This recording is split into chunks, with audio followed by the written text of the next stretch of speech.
Beautiful start to the day here in the Valley, right? Welcome back. It is 6:42. As we know, math certainly is not everyone's strong suit. So the experts at Students Motivated by the Arts, better known as SMARTS in Youngstown, are using theater to help kids learn. It's a program they've been using with some 3rd and 4th grade students in the Liberty School District recently. So joining us this morning to tell us more about how this really works are teacher Amy Brown and Stephanie Chavera from SMARTS. Good morning, ladies. Thanks for joining us. Good morning. Morning. So, Stephanie, I'll start with you. What is the general idea behind this? So what we're doing is called arts integration. What we're doing reinforces what the incredible teachers at Liberty are already teaching the students. And it just sort of carves out some extra space to allow students to demonstrate understanding through an art form. So those students who learn kinesthetically have the ability to really take some time to cement their learning by using storytelling, which isn't really always associated with math, and forming new synapses across both sides of the brain to really cement what it is they're learning in the classroom. It's such a cool idea. I love it. So, Amy, obviously everyone learns differently. How important is it to try something like this to maybe reach some of those kids who aren't picking this up as quickly? Yes, you're exactly right. Some of the students are visual learners, some learn better through auditory measures, and then we do have a lot of students that are hands-on learners. So we've been working a lot on multiplication this school year, and the students are doing really well with understanding the concept of what it means to multiply. And many of them have a lot of strategies they can use to help them solve a problem, sometimes drawing a picture or doing like a repeated addition problem.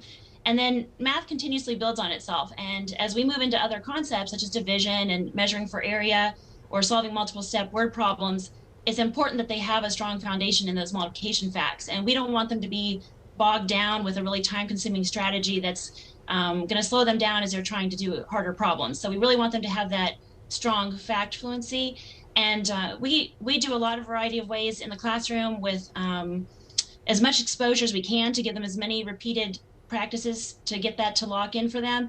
You never know, it might be that one method that clicks for a particular student.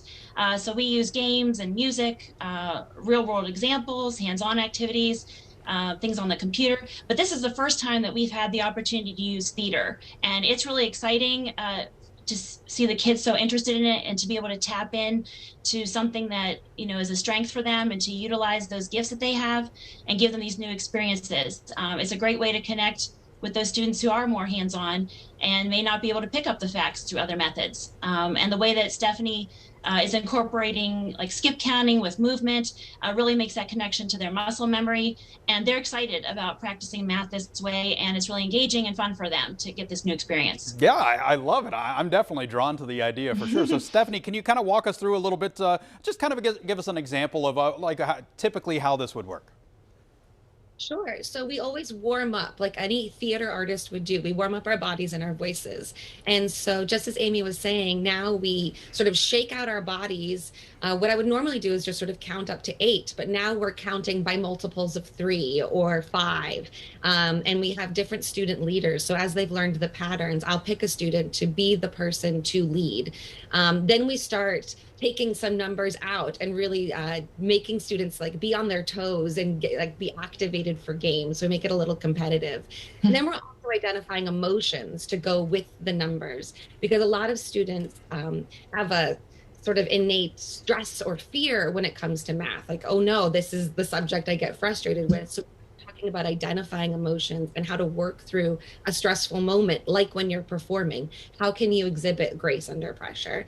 And so we practice that through theater games, and we start creating stories for the numbers themselves, picking emotions to go with them to make them more lively in their brains so they remember and stick with the patterns that they're learning in the classroom. And Amy, have you already seen it working in person? They just started on April 12th, so it's still a little early. We did give them a pre-test at the beginning, and we'll give another post-test at the end to see how they've improved. Just yesterday, I had some students that a problem that came up in the classroom that involved some even and odd numbers. They were making connections to something that they had just done with Stephanie down in the SMARTS program, and were telling me about it and making that connection. So that was exciting to see that, and to see their enthusiasm for math growing and their confidence, and definitely their interest in theater. It's very cool. I love the unique approach and everything about this. SMARTS has a great website, smartsartschool.com, that you guys can learn more at as well. Ladies, thank you so much for joining, excuse me, .org, I apologize. Thank you so much for joining us this morning. We appreciate it. Thank you. Thank you so much. Oh, we're glad to do it. Love shining a spotlight on a program like this for sure. All right, trivia is coming up after the break. Keep it here if you know the answer to today's question. It is indeed math related. Don't worry, it's okay. We'll have a lucky winner after the break.